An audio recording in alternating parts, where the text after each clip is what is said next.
My YouTube family, welcome back to my channel. कैसे हैं आप सब? आई होप आप सब अच्छे होंगे और अपना ख्याल रखिएगा। तो आज का ये जो वीडियो है मैं आपको बताने वाली हूँ, पोलैंड एम्बेसी का एक न्यू अपडेट आया है, न्यू न्यूज़ आई है, जिसको आप सुनेंगे तो आपके माइंड में जो भी टेंशन चल रही है अपॉइंटमेंट को लेकर, जो कि अपॉइंटमेंट कितने सारे लोग जो हैं अपॉइंटमेंट का वेट कर रहे हैं, जिनका एक्सटेंड हो जा रहा है उनके लिए, और जो लोग एप्लीकेशन अपना प्रोसेस कर चुके हैं उनके लिए, दोनों के लिए ये वीडियो जो है बहुत ही हेल्पफुल होने वाली है। क्योंकि जो न्यूज़ मैं आपको देने वाली हूँ उससे जो है आपकी टेंशन थोड़ी कम होने वाली है, क्योंकि अब आपका जो समय है, वक्त है, वो आपका नज़दीक आने वाला है। तो आप जो है आप अपना जो डॉक्यूमेंट्स है, वीज़ा के लिए जितने डॉक्यूमेंट्स चाहिए होते हैं, जो भी मैंने चेकलिस्ट में आपको बताए हैं, जल्दी से जल्दी आप उनको रेडी कर लीजिए, क्योंकि आपके पास अब टाइम बहुत ही ज़्यादा कम है। तो ये जो पहला अपडेट है ये पोलैंड एम्बेसी ने दी है, मतलब कि उन्होंने ये बताया है कि वो क्या क्या रूल्स को फॉलो करते हैं, जिससे कि आप लोग जो है किसी स्कैम में ना फंस जाएं। और दूसरा जो अपडेट है वो ये है कि कौन कौन से चेंजेस आए हैं प्रोसेस में, वो सारी चीजें उन्होंने अपने मतलब न्यूज में बता रखी है, जो कि मैं इस वीडियो में आपको दिखाऊंगी। तो फुल वीडियो अगर आप सुनेंगे तो आपको समझ में आएगा, थोड़ी सी आपकी जो टेंशन है वो दूर होने वाली है, क्योंकि अब जो टाइम है क्योंकि कम रह गया है और ये जो रूल है पास हो गया है, बस अब ये अप्लाई होने वाला है, क्योंकि ये मई मंथ का न्यूज है और 1 जून से ये अप्लाई हो जाएगा। तो जिन लोगों ने अपॉइंटमेंट बुक की है और उनका अब अपॉइंटमेंट एक्सटेंड नहीं होगा, अब उनको अपॉइंटमेंट मिलेगी। और जो लोग न्यू एप्लीकेशन प्रोसेस कर रहे हैं उनका तो जल्दी से जल्दी होने वाला है सब कुछ। तो फुल वीडियो वॉच कीजिएगा और उसको समझिएगा, तो आपकी टेंशन आज की इस वीडियो को देखकर दूर होने वाली है। तो फ्रेंड्स, पोलैंड की एम्बेसी ने वीज़ा प्रोसीड्योर एंड अपॉइंटमेंट को लेकर के एक नया अपडेट दिया है, जिसमें कि आप लोगों को अवेयर होने की ज़रूरत है। जो भी एम्बेसी ने डिसीजन लिया है उसमें साफ साफ लिखा है, यहाँ पर मैं बता रही हूँ आपको, notice on visa procedure and appointment registration system, कि उनका जो सिस्टम है वीज़ा प्रोसीड्योर का और अपॉइंटमेंट का जो रजिस्ट्रेशन सिस्टम है उनका क्या है, उसको ध्यान से आपको जान लेना काफ़ी ज़्यादा ज़रूरी है। The Embassy of the Republic of Poland in New Delhi and Consulate General of the Republic of Poland in Mumbai informed that in the visa process they do not cooperate with external companies. तो embassy of the republic of Poland जो है, Poland की जो embassy है, जो कि new Delhi में भी है और मुंबई में भी है जिसकी एम्बेसी, तो पोलैंड की जो पोलैंड कॉन्सुलेट जो है उसका किसी से कोई कॉपरेशन नहीं है, मतलब कि they do not cooperate with external companies. वो किसी भी बाहरी कंपनी से कोऑपरेट नहीं करते हैं, जैसे कि ट्रैवल एजेंसीज हो गई, एम्प्लॉयमेंट एजेंसीज हो गई, वीजा सेंटर्स हो गए, उनका कहीं से किसी का कोई कनेक्शन नहीं है। Using the services of intermediaries does not lead to preferential treatment. जो लोग भी बिचौलिए को या दलाल को, जो लोग मतलब कि उनको लेकर के जो काम अपना करवाते हैं, जो लोग प्रेफरेंस देते हैं इस ट्रीटमेंट को, मतलब कि जो सर्विस लेते हैं उनका, जो जैसे कि आप पैसा दे दिए और अपॉइंटमेंट ले लिए, तो only the consul is authorised to consider visa application and make decision. तो इसका आपका कोई फायदा नहीं होने वाला है, क्योंकि जो अथॉरिटीज है, जो ऑथराइज कॉन्सुलेट से जिसने भी वीजा अप्लाई किया है, उन्हीं का डिसीजन आएगा आपके पास। Each visa application is analyse individually based on the information provided by the applicants. तो जितने लोगों का वीजा है सबका, ईच वीजा एप्लीकेशन यहाँ बोल रहा है, सबको इंडिविजुअली एनालाइज किया जाएगा, इंफॉर्मेशन के आधार पर उन्हीं एप्लीकेंट्स को वीजा जो है प्रोवाइड किया जाएगा। Intermediaries are not involved in any stage of the procedures. अगर किसी में भी अगर पाया गया कि कोई भी इसमें बिचौलिया शामिल है, कोई भी मतलब कि जिसको आप बोलते हैं इंटरमीडिएट, मतलब कि जो भी बीचवान जिसको बोलते हैं ना, अगर कोई भी इन्वॉल्व पाया जाता है इस केस में, वीजा प्रोसीजर में, तो उसको रिजेक्ट कर दिया जाएगा, मतलब उनका वीजा जो है एप्लीकेशन वो रिजेक्ट कर दिया जाएगा। The only fee charge is the consular fee for submitting the visa application. तो जो काउंसलर ने वीजा के लिए एप्लीकेशन फी जो इन्वॉल्व की है, जो उन्होंने दिया है कि आपको ये चार्जेस लगेंगे, तो बस आपको वही वीजा एप्लीकेशन फी को आपको सबमिट करना है। नेक्स्ट है, in order to submit a visa application at both diplomatic mission you must for national visa for work and studies. तो नेशनल वीज़ा और वर्क स्टडी के लिए आपको जब भी रजिस्टर करना है तो आप ई कॉन्सुलेट की वेबसाइट से ही आपको रजिस्टर करना है, चाहे वो वीज़ा आपका नेशनल हो या फिर वर्क के लिए हो या फिर स्टडीज़ के लिए हो।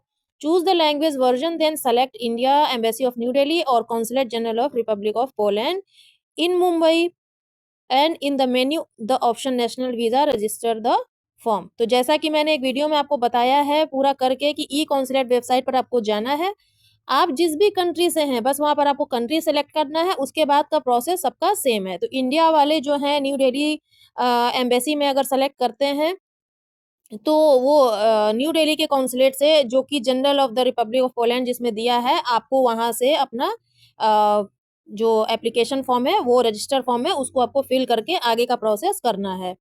और मुंबई वाले मुंबई ऑप्शन चूज करेंगे और अपना नेशनल वीजा रजिस्टर फॉर्म को फिल करेंगे। नेक्स्ट है for Schengen visas and other national visas visa categories register on the VFS global website. और दूसरा जो है अदर, मतलब यहाँ पे लिखा गया है ना शेंजन वीजा के लिए and other national visa categories के लिए आप वीएफएस ग्लोबल की वेबसाइट पर जाकर के आप रजिस्टर कर सकते हैं।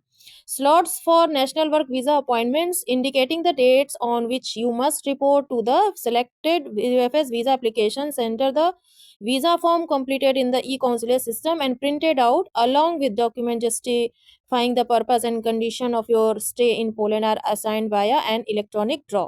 तो जो भी आप स्लॉट्स में अपना नेशनल वर्क वीजा का अपॉइंटमेंट जो आपको दिखाई देगा आपको स्लॉट्स में, तो आपको क्या होगा, आपको असाइन कर लिया जाएगा वाया एन इलेक्ट्रॉनिक ड्रॉ के थ्रू। जो ई कॉन्सुलेट सिस्टम से जब आप बुक करेंगे, आप अपना एप्लीकेशन फॉर्म सबमिट कर देंगे, वो कंप्लीट हो जाएगा, प्रिंट आउट हो जाएगा, उसके बाद आपको आपका नाम उसमें आता है तो आपको इलेक्ट्रॉनिक ड्रॉ में आपको बताया जाएगा।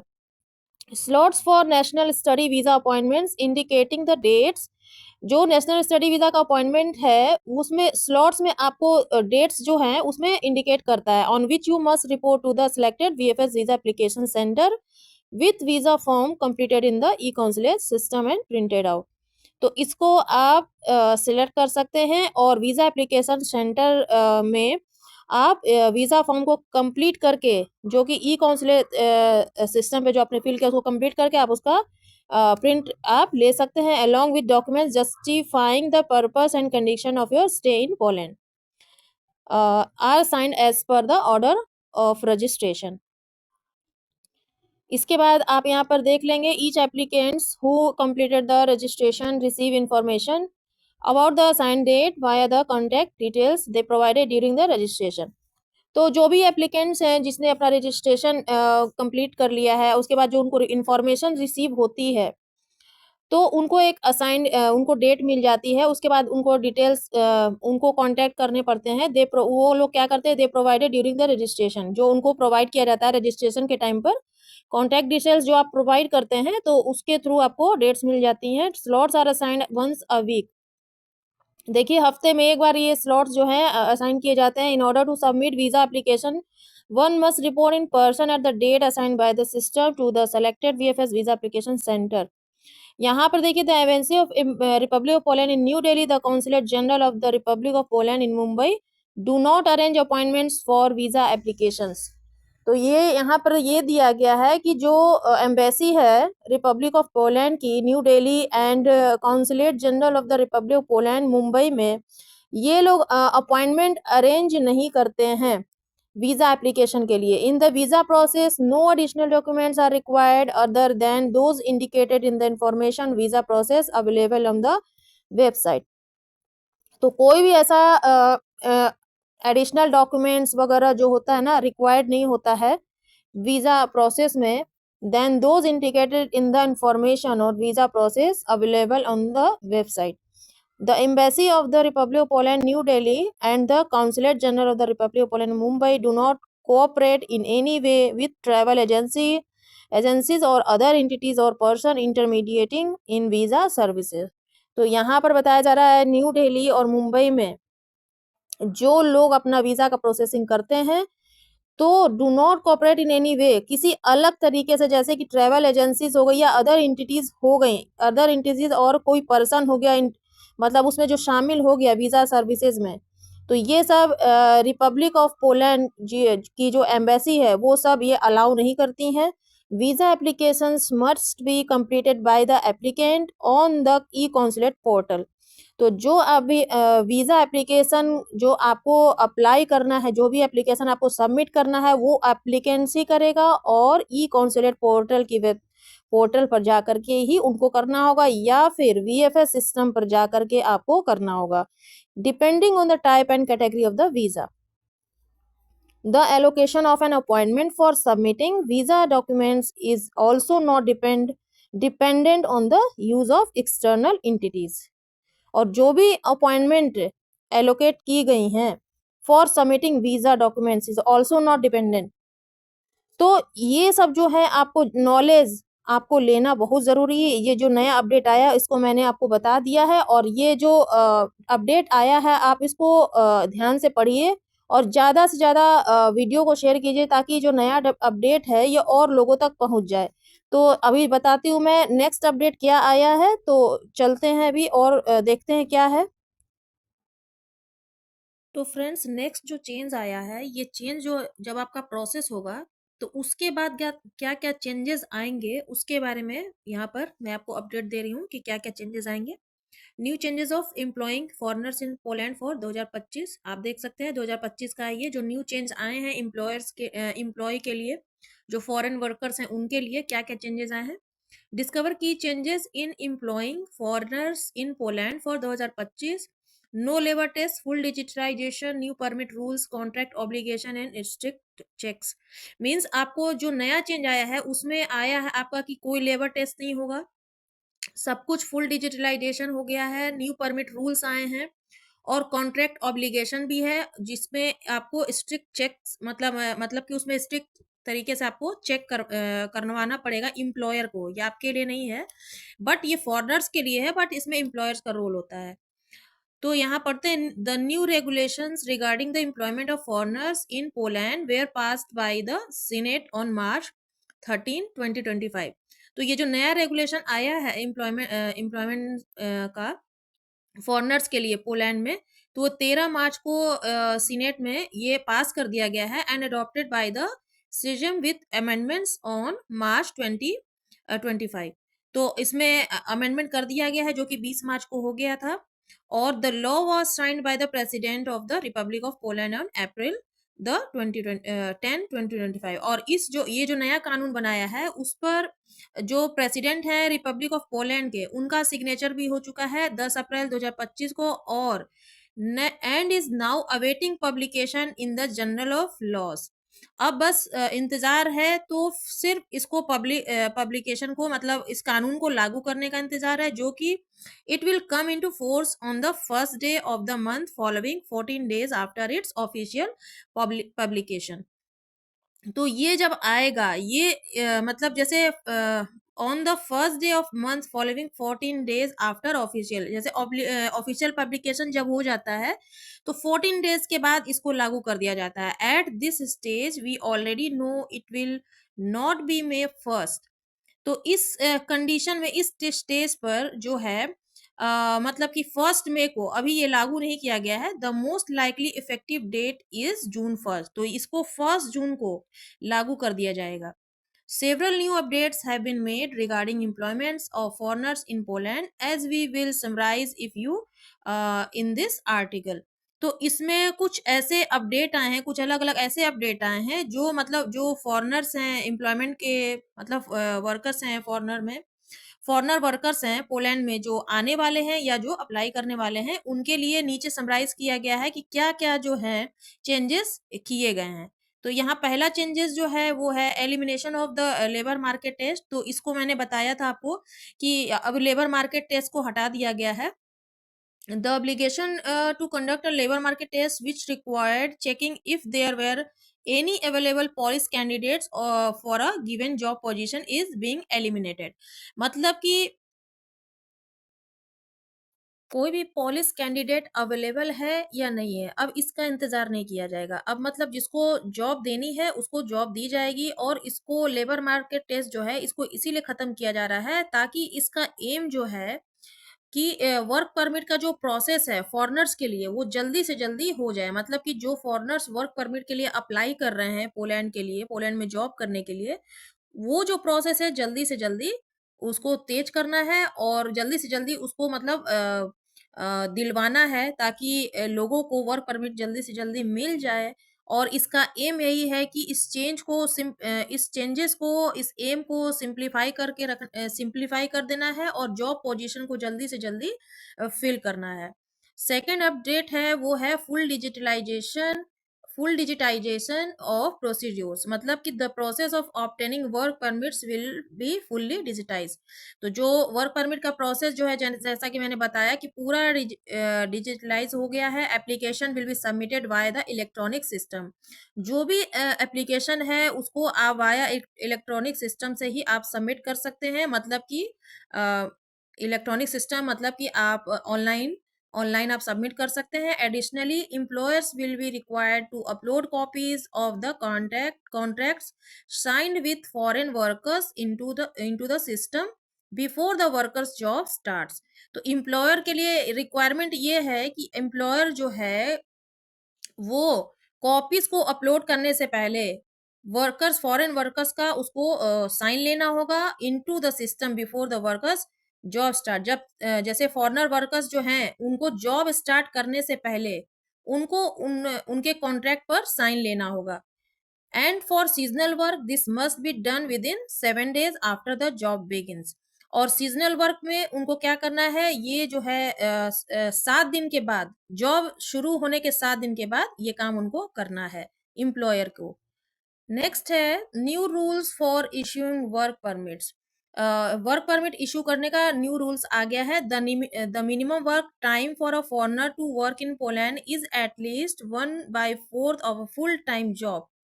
मतलब कि फॉरेनर्स के लिए जो वर्किंग टाइम होगा वो कम से कम 1/4 होगा of a full time job.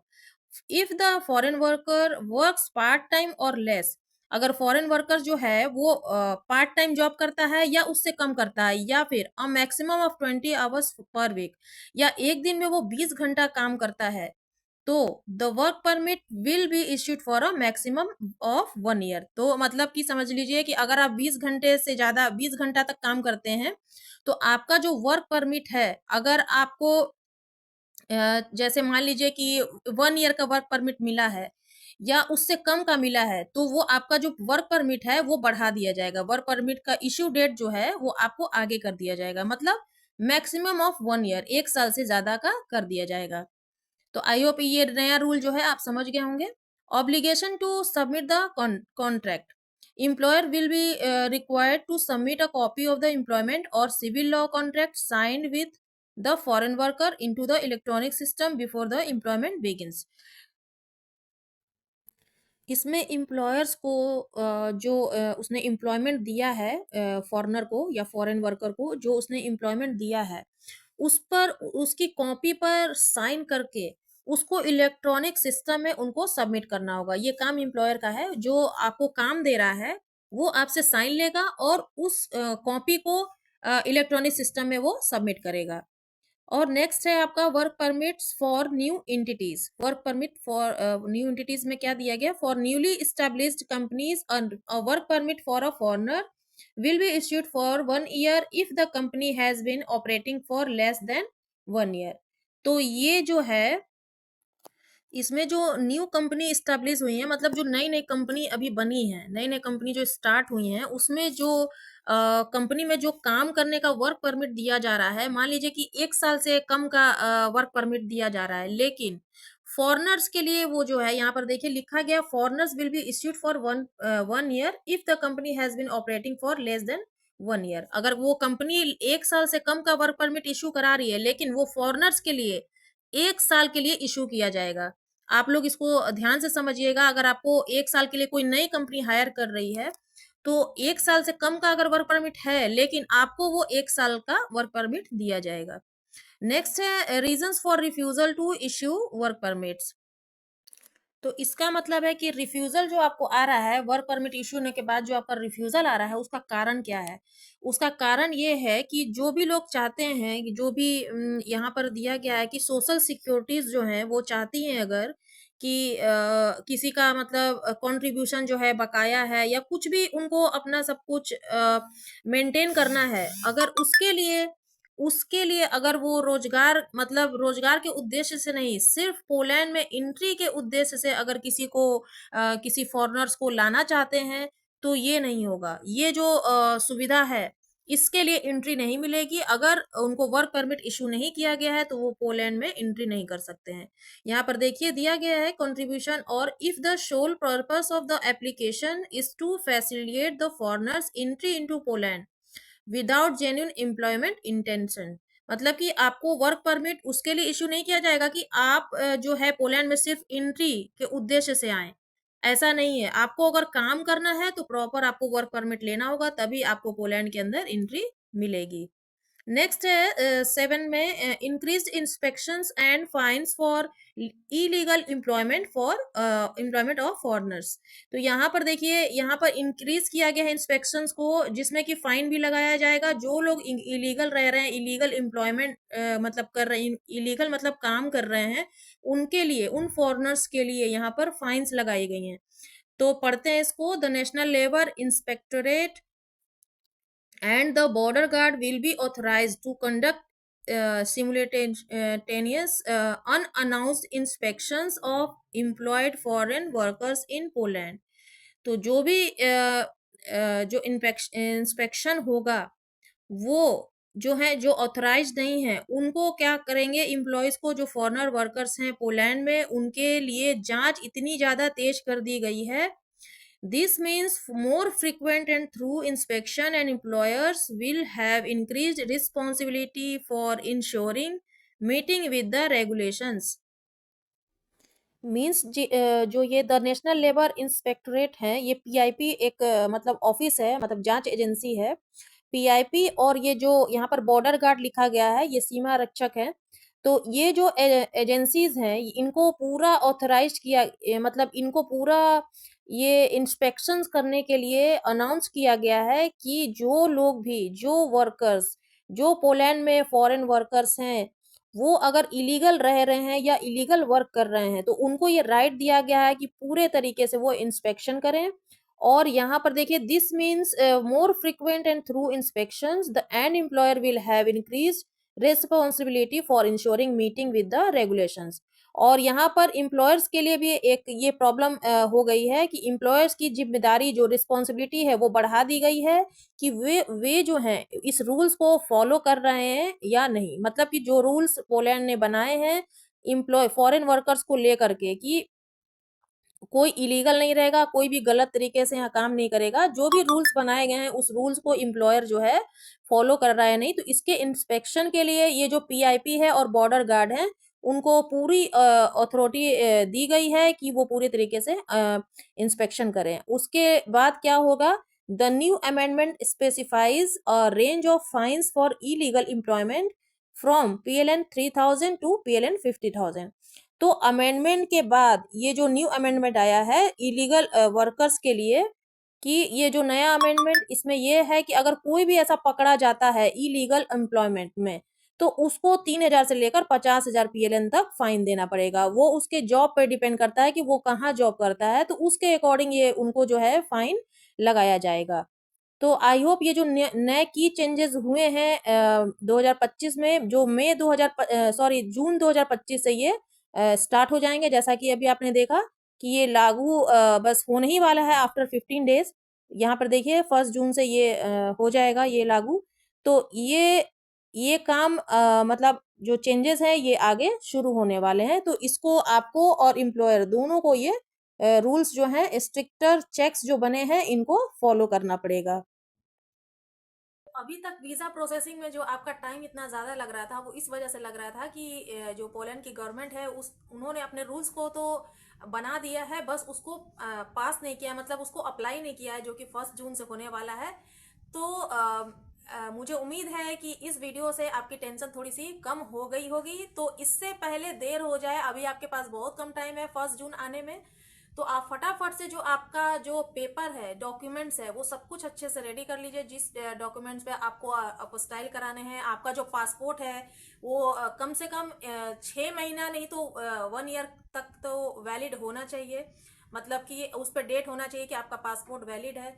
आप अपने डॉक्यूमेंट्स को अपोस्टाइल करा के रख लीजिए। जो भी डॉक्यूमेंट्स में अपोस्टाइल के लिए जो चेकलिस्ट में दिए गए हैं उसको अपोस्टाइल करवा कर रख लीजिए। बैंक स्टेटमेंट जो 3 मंथ्स का लेटेस्ट अपडेट इसको उसमें आपको देना है बैंक स्टेटमेंट का, उसको आप रेडी करके रख लीजिए। क्योंकि कभी बैंक स्टेटमेंट को लेकर बहुत सारे लोगों को अभी भी कंफ्यूजन है। इंस्टाग्राम पे बहुत सारे आप लोगों ने मैसेज किया है कि बैंक स्टेटमेंट अभी भी कैसे रेडी करें। मैंने सब कुछ अच्छे से वीडियो में बताया है आपको, फिर भी आप लोगों को समझ में नहीं आ रही है बात कि कैसे रेडी करना है। लेकिन मेरी कोशिश ये रहेगी कि बैंक स्टेटमेंट आप कैसे बनाइए। मेरी कोशिश ये है कि ये वीडियो मैं नेक्स्ट वीडियो लेकर के आऊँ ताकि आप लोग को थोड़ी सी हेल्प मिल जाए। क्योंकि बैंक स्टेटमेंट जो है ना बहुत ज़्यादा इंपॉर्टेंट रोल प्ले करता है आपके वीज़ा एप्लीकेशन के लिए। तो इस बात का आप जरूर ध्यान रखिएगा कि कहीं से भी बस आपको बाहर से ट्रांजैक्शन नहीं करना है। जो भी आपकी सैलरी है, 3 मंथ्स का डिपॉजिट है या ज्यादा से ज्यादा 4 मंथ्स का डिपॉजिट भी आप उसमें रख सकते हैं। वैसे तो मैंने इंस्टाग्राम पे जितने लोग मैसेज करते हैं, कमेंट करते हैं, मैं सबका रिप्लाई देती हूँ। फिर भी मैं आज फिर से ये बात कह दे रही हूँ कि आप लोग अपना डॉक्यूमेंट्स है जल्दी से जल्दी रेडी कर लीजिए। क्योंकि एक बार अपॉइंटमेंट बुकिंग हो जाएगी तो हो सकता है आपको टाइम ना मिले डॉक्यूमेंट्स रेडी करने के लिए। अपोस्टाइल अटेस्टेशन की जो बात आप लोग कर रहे थे, कमेंट में भी पूछा जा रहा था कि कौन कौन से डॉक्यूमेंट जो है अपोस्टाइल और अटेस्ट करवाने हैं। तो ये सब चीजें आपको चेकलिस्ट में दी गई हैं कि कौन कौन से डॉक्यूमेंट आपको अटेस्ट करवाने हैं, अपोस्टाइल कराने हैं। वैसे डिग्री और जो बर्थ सर्टिफिकेट, मैरिज सर्टिफिकेट, ये सब चीजें होती हैं तो उनको अटेस्ट भी करवाने होते हैं और अपोस्टाइल भी करवाने होते हैं। तो आप इन सब चीजों को फिर से चेक कर लीजिए। तो मुझे उम्मीद है कि इस वीडियो से जो आपको न्यूज मिली है, जो लेटेस्ट अपडेट मिला है मई मंथ का, तो आपकी थोड़ी सी टेंशन जो है कम हो गई होगी। तो वीडियो अच्छी लगी तो लाइक कीजिएगा, चैनल पर नए तो सब्सक्राइब कीजिएगा, वीडियो को ढेर सारे लोगों के पास शेयर कीजिए ताकि उनको भी अपडेट मिल जाए और उनकी भी टेंशन जो है थोड़ी सी कम हो जाए। और कोई भी आपको प्रॉब्लम है तो मुझे कमेंट सेक्शन में पूछिए, मैं रिप्लाई करती हूँ। बस थोड़ा सा मुझे टाइम लगता है क्योंकि टाइमिंग का एक तो फर्क है, इंडिया के टाइम में और पोलैंड के टाइमिंग में फर्क है, इस वजह से। और दूसरा है कि टाइम, क्योंकि वीडियो को जो बनाने में ना बहुत ज़्यादा मेहनत लगती है, पूरा दिन चला जाता है, इस वजह से ज़्यादा टाइम नहीं मिल पाता है। सब कुछ देखना पड़ता है, घर भी देखना पड़ता है। तो इसीलिए थोड़ी सी मेहनत को देखते हुए वीडियो पर लाइक ज़रूर कीजिएगा और चैनल पर नए हैं तो सब्सक्राइब इसलिए कीजिएगा ताकि जो नए नए वीडियो के नोटिफिकेशन है आप तक मिल जाए और नया अपडेट मिल जाए। और जैसे जैसे अपडेट आते रहेंगे मैं आप तक शेयर करती रहूँगी। तो नए अपडेट के साथ मिलेंगे नए वीडियो में, तब तक के लिए बाय बाय।